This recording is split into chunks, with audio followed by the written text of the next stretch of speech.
Hi అందరికీ, మీరు చూస్తున్న Reddy farm YouTube channel. And ఇవాళ మనం వచ్చేసి ప్లాస్టిక్ రీసైకిల్ ప్లాంట్ దగ్గర ఉన్నాము. ఈ ప్లాంట్ మనకు ఆత్మకూరు మండలంలో యాదాద్రి డిస్టిక్ అండ్ ఆ తిమ్మపురం వెళ్ళే రోడ్లో ఉంది. ఇది మీరు చూస్తున్నారు కదా ఇప్పుడు ఇక్కడ ఈ ప్లాంట్లో మనకు మెయిన్గా ప్లాస్టిక్ బాటిల్స్ అనేది రీసైకిల్ చేయడం జరుగుతుంది. ఈ కవర్స్ కనిపిస్తున్నాయి కదా, ఇవి మన ప్లాస్టిక్ థమ్స్అప్ బాటిల్స్ పైన ఉండే కవర్స్. దాన్ని ఫస్ట్ రిమూవ్ చేసుకుంటారు ఈ మిషనర్లో వేసేసి. రిమూవ్ చేసుకున్న తర్వాత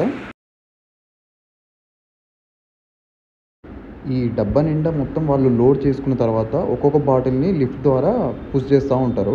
ఆ లిఫ్ట్ నుంచి నెక్స్ట్ ప్రాసెస్కి వెళ్తూ ఉంటాయి. ఈ లిఫ్టింగ్ ఉంది కదా, లిఫ్టింగ్ నుంచి ఒక కంటైనర్లో పడుతుంటాయి. కంటైనర్లో చిన్న చిన్నగా ముక్కలు చేస్తూ ఉంటుంది. నార్మల్గా ఒక 1.5 సెంటీమీటర్ చిన్న చిన్న పార్టికల్స్ లాగా ముక్కలు చేస్తూ ఉంటుంది. ఇక్కడ మీకు చూపిస్తున్నా, అక్కడ కంటైనర్ కనిపిస్తుంది మీకు. ఆ కంటైనర్లో మనకు పీసెస్ అనేవి తయారవుతూ ఉంటాయి. ఇలా ప్లాస్టిక్ రీసైకిల్ చేయడం వల్ల మనకు మెయిన్గా చాలా బెనిఫిట్స్ ఉన్నాయి. మెయిన్గా ఇది ప్లాస్టిక్ అనేది డీకంపోజ్ కాదు, శాండ్లో అంత ఈజీగా డీకంపోజ్ కాదు. మళ్ళీ అలాగే ప్లాస్టిక్ వల్ల ఎన్విరాన్మెంటల్ పొల్యూషన్ అనేది చాలా ఉంటుంది. దాన్ని మనం కంట్రోల్ చేసుకోవచ్చు ఇలా రీసైకిల్ చేయడం వల్ల. ప్రజెంట్ ఇక్కడ కనిపిస్తుంది కదా, ఈ కంటైనర్లో మనకు ఫుల్గా వాటర్ ఫిల్ చేసి ఉంటాయి. ఇప్పుడు ఈ చిన్న చిన్న పార్టికల్స్ని మనం ముక్కలు చేస్తారని చెప్పారు కదా ప్లాస్టిక్ని, ఆ ప్లాస్టిక్ ముక్కలు అయినాయి మొత్తం ఈ కంటైనర్లో మనకు పడుతూ ఉంటాయి ఒక్కొక్కటి చిన్న. ఫస్ట్ ప్రాసెస్లో చూసుకుంటే ప్లాస్టిక్ పైన మొత్తం కవర్స్ అనేది పోలేదు ఫస్ట్ ప్రాసెస్లో.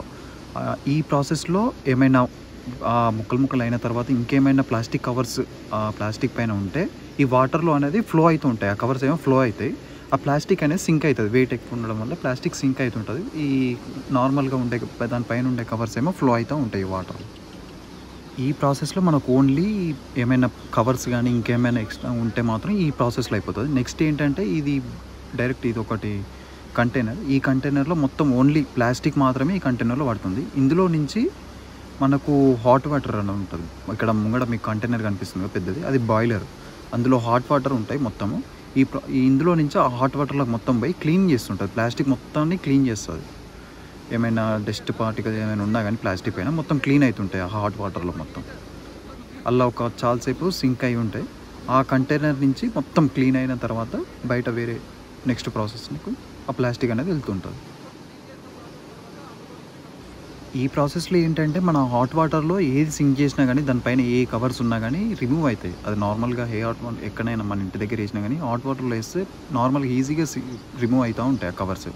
ఈ ప్రాసెస్లో ఇంకేమైనా ప్లాస్టిక్ పైన ఏమైనా ఇంకా ప్లాస్టిక్ కవర్స్ ఉన్నా కానీ ఈ ప్రాసెస్లో మొత్తం ఇంకా కవర్ లేకుంటే ఈ ప్రాసెస్లో మొత్తం క్లియర్ అయిపోతూ ఉంటుంది. అండ్ నెక్స్ట్ ప్రాసెస్ వచ్చేసి బ్లోయర్ ఉంటుంది. ఈ డైరెక్ట్ ఇందులో నుంచి వెళ్ళిపోయి బ్లోయర్లోకి వెళ్తుంటుంది. ఈ బ్లోయర్ ఏంటంటే మొత్తం స్మాల్గా కట్ అయిన ప్లాస్టిక్నేమో ఒక సైడ్ పంపిస్తుంటుంది. ఈ పెద్ద పార్టికల్స్ కట్ అయిన ప్లాస్టిక్నేమో ఒక సైడ్ పంపిస్తుంటుంది. ఈ బ్లోయర్ ఎయిర్ వల్ల అది సపరేట్ అవుతూ ఉంటాయి అందులోకి. ఇది బ్లోయర్. ఇది డైరెక్ట్ ఇందులో బ్లోయర్లో పడుతుంటే అది ఎయిర్ నుంచి చిన్న పార్టికల్స్ని ఒక సైడ్ సపరేట్ చేస్తుంటుంది, పెద్ద పార్టికల్స్ని ఒక సైడ్ సపరేట్ చేస్తూ ఉంటుంది. ఇక్కడ చూస్తున్నది ఇదేమో చిన్న పార్టికల్స్ మొత్తం. ఇది వేస్టేజ్ అనమాట, మొత్తం పనికిరాదు ప్లాస్టిక్ రీసైకిల్ చేయడానికి. ఇది మొత్తం సపరేట్ ఉంటుంది, సపరేట్ చేస్తుంటుంది. ఇవి స్మాల్ పార్టికల్స్. అండ్ ఇక్కడ మీకు కనిపిస్తుంది మొత్తం గ్రీన్ లేయర్. ఇదేమో కొంచెం పెద్ద పార్టికల్స్ లాగా ముక్కలు పెద్ద చేసినవి. ఇవన్నీ ఒక సపరేట్ చేస్తూ ఉంటారు. ఇవన్నీ మొత్తం ఇది ప్లాస్టిక్ మొత్తం అన్ని పీసెస్ ఈ ప్రాసెస్ అయిపోయిన తర్వాత ఇవన్నీ బ్యాగ్స్లో ఫిల్ చేస్తూ ఉంటారు. ఇక్కడ రీసైకిల్ చేయాలి ప్లాస్టిక్ని. ఈ చిన్న పార్టికల్స్ కట్ చేశారు కదా, దీన్ని మళ్ళీ వేరే ఇది బాంబే కన్నా ఇక్కడికి షిఫ్ట్ చేస్తూ ఉంటారు. అక్కడ వాళ్ళు రీసైకిల్ చేస్తూ ఉంటారు. కలెక్ట్ చేసి చిన్న పార్టికల్స్ని సపరేట్ చేసేసి దాన్ని వీళ్ళు వేరే మార్కెట్లో వీళ్ళు సేల్ చేస్తూ ఉంటారు.